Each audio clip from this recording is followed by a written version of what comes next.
Hey, this was supposed to be a proper review, and it can't be. I don't even know how I want to get into this or how I should. I was really excited for Mario Golf Super Rush to come out. I was a big fan of the N64 game and the Game Boy Color game, and I played them a ton when I was a kid, like a lot. And I was really excited for this new Switch game to come out. But what I was in store for, I couldn't have possibly prepared myself for, and what ensued, and let's just get into this.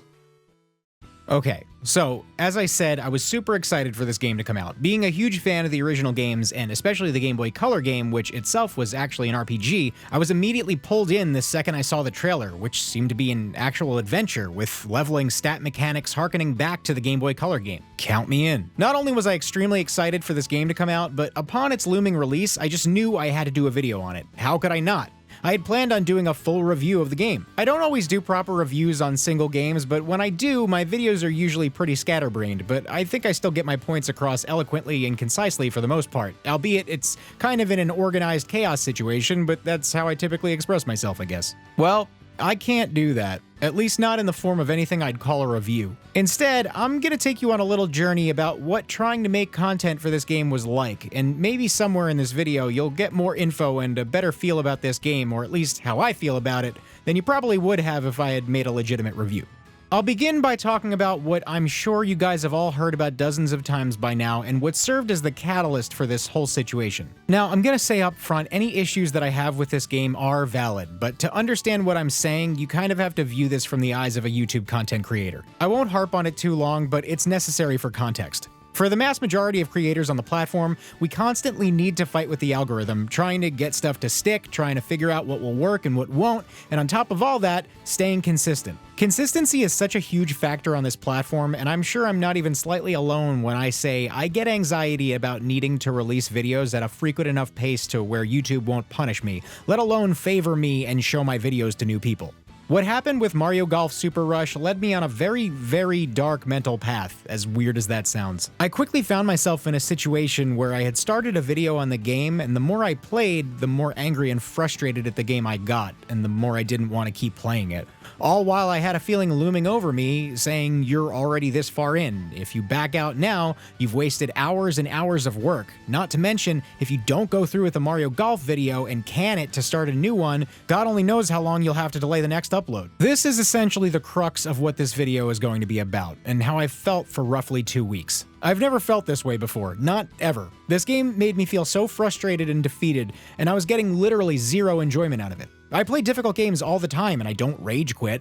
The frustration I had with this game actually brought me to the verge of a mental breakdown, and I wish that was hyperbole, but it isn't. Now, every so often, I've briefly touched on my issues with anxiety and depression, but it's usually like for one-off quips or jokes. Not this time. Apart from just being disappointed at the quality of the game, the fact that I constantly found myself unable to get through certain parts, and the hours I've lost to playing a round of 18 holes only to fail on the 18th hole, knowing full well I had this deadline I needed to meet, left me not wanting to do anything. I started to avoid the game entirely. Despite the fact that I was losing more and more time, I often couldn't bring myself to actually play it.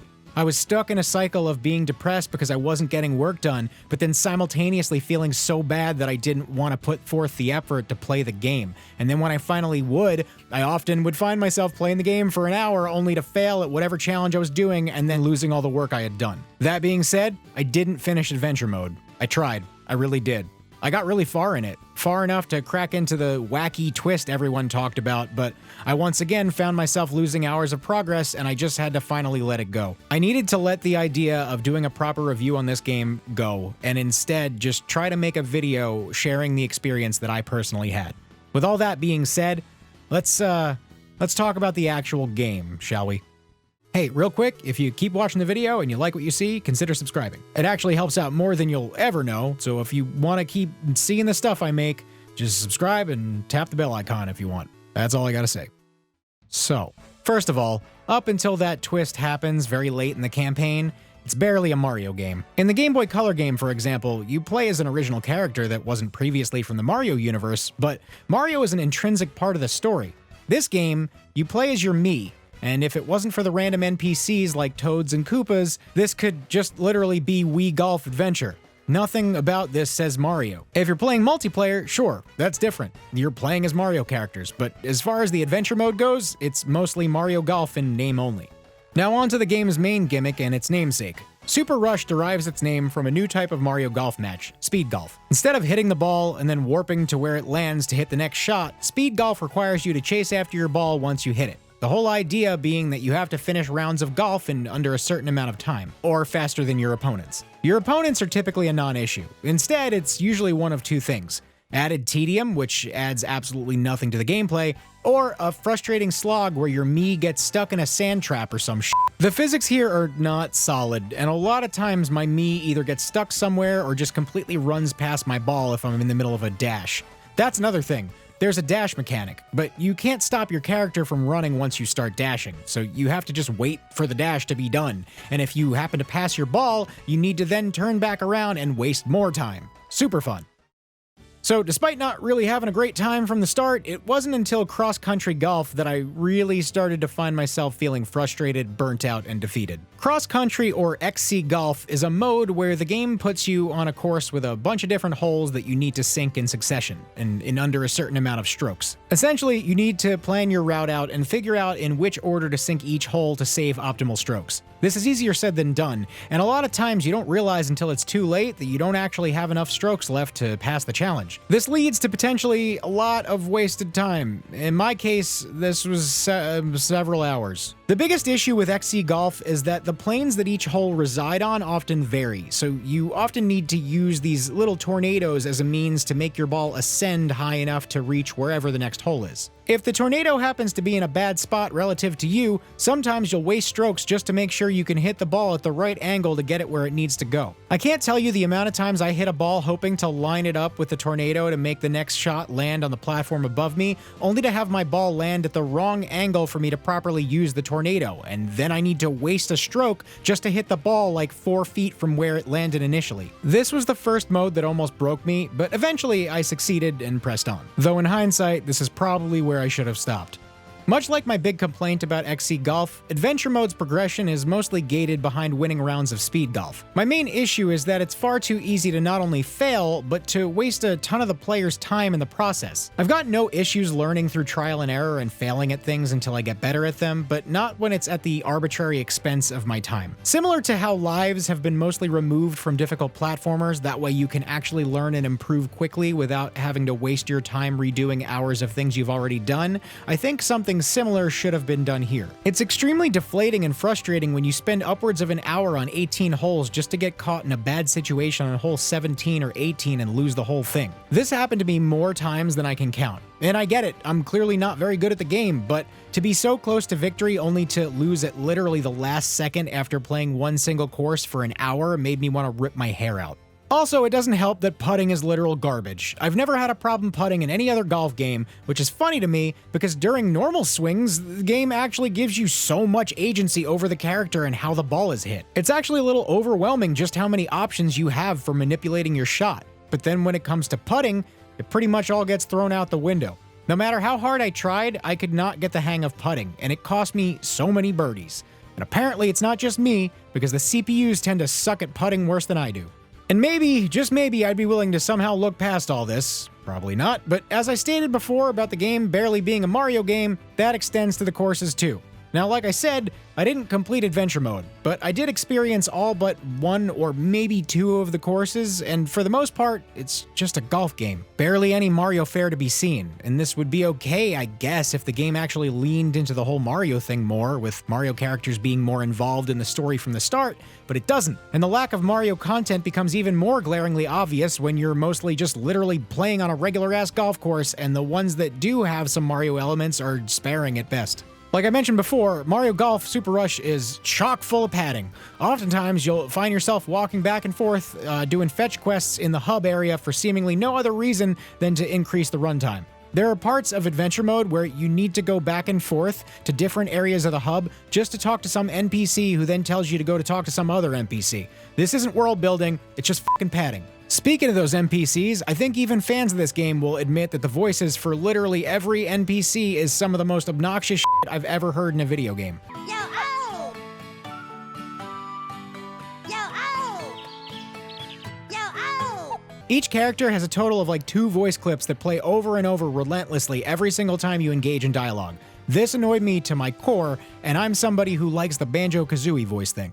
Like I stated earlier, if you're looking around for discourse about this game or reviews of it, you've probably heard that adventure mode starts to get a little wacky and picks up around 2/3 of the way in. And while this is true, I found myself burnt out long before I ever made it to that part. All I wanted to do was be done with it so I could potentially start a script for it, but I finally made it to that part I had been hearing about, and for a second, just a second, I started to perk up. I started to get just an ounce of enjoyment out of it. Adventure mode started getting interesting and doing some things I wasn't expecting, things outside the realm of just a regular golf game but less good. So one last time, I took a deep breath and I was willing to give it a chance. I knew I wanted to finish the game, but I became the slightest bit optimistic that maybe I would somehow be able to get some enjoyment out of it. And then, I once again played an 18-hole round of speed golf and wasted yet another hour of my time, because I only failed when I got to the 18th hole. This is when I finally let go. I put the controller down, and I had to tell myself enough was enough. It just wasn't worth it. I wasn't gonna get a good video out of it at the rate I was going anyway, solely based on the fact that my mood and overall mental state had been so stressed, I wouldn't have been able to talk about the game being bad in a funny way either. Instead, I decided to do this. Stop right where I was and talk to you guys about how much I actually struggled with this game. Something that was initially a positive thing, excitement over a new entry in a series I'd loved since I was a kid, soon turned into a game I couldn't stand but was forced to get through for the sake of work. Did I put this on myself? Yeah, sure. This whole thing is solely my fault. I didn't have to choose to do a video on Super Rush. I could have just been disappointed by the new Mario Golf game and moved on. But instead, I forced myself to trek through a game that was making me frustrated and angry, which is further exacerbated by the added pressure of needing to complete it for a video. Truly, I'm not sure what this video is. I guess there's some form of a review in here somewhere. I guess this was just an opportunity to let you guys look behind the curtain for a minute. And don't get me wrong, this isn't how video making typically goes. There's some frustration sometimes, but this isn't the norm. But this is something that can happen, and maybe this seems a little dramatic. I mean, if you trivialize the whole thing and suck it of nuance, I'm talking about being damn near a mental breakdown over a Mario game. But I think to explain it like that would be downplaying the pressure we put on ourselves sometimes. Moral of the story, after not uploading for 3 weeks and being in constant mental stress and anguish over this, it's not worth it. It's never worth it. Obviously, these situations aren't always black and white, and sometimes people have obligations, but just if you ever find yourself in a bad place, stressed out over needing to finish something just because you started it, maybe take a step back for a second and reassess what things you're truly obligated to complete, and what things can be cut loose for your own health. Not once in a million years did I ever think f***ing Mario Golf was gonna lead me to some kind of deep discussion or inward reflection, but here we are, I guess. I'll see you guys next time, with something I actually want to make. Hey, thanks for watching the video. If you liked it and want to see more, there's a couple other videos right there you can check out. And if you want to see everything I upload, subscribe and then tap the bell icon. And if you want to help support the channel, there's also a Patreon link right there too.